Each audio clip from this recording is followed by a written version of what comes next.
Let's talk about fondant hair.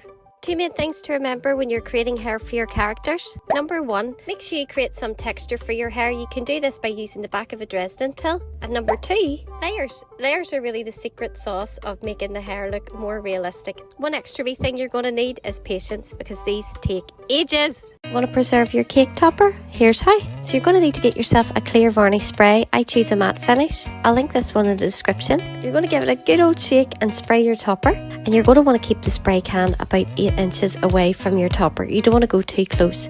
I've made that mistake before. Of course, as you can see, I'm doing all of this outside. Just make sure you don't varnish your table and your phone in the process of making a video. Leave your toppers to dry and that's it. Do you ever look at a fondant figure and wonder, how can you not see any creases or joints?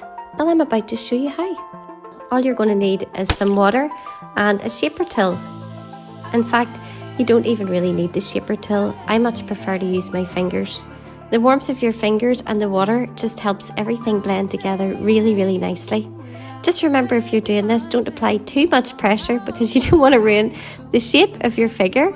It's kind of like ironing, but with your fingers, and much more fun. Sometimes when making cake topper figures, it's easier to make them in two parts. That way you can work on the top half and the bottom half separately.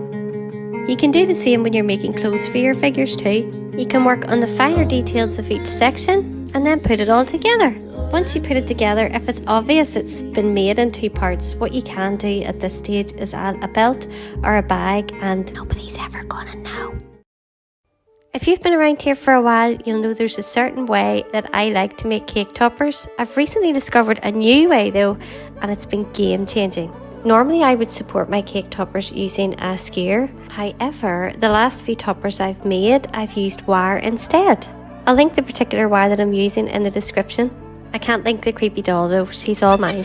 What I've been doing is making a wire frame for the topper, and I've been using my wee doll as a guide. This was actually my childhood doll, but it's a perfect size for cake toppers. I've made the legs by bending a piece of the wire in half, and then I've used some pliers and another piece of wire, and I've twisted it around to create a frame for the body.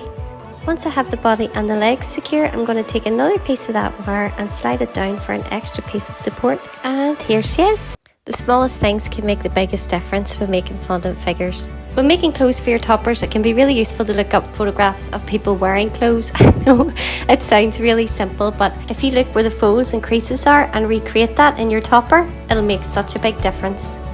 If you need a little bit of extra help making cake toppers, I've got some step-by-step video tutorials for you. The link is in the description. Hope this helps.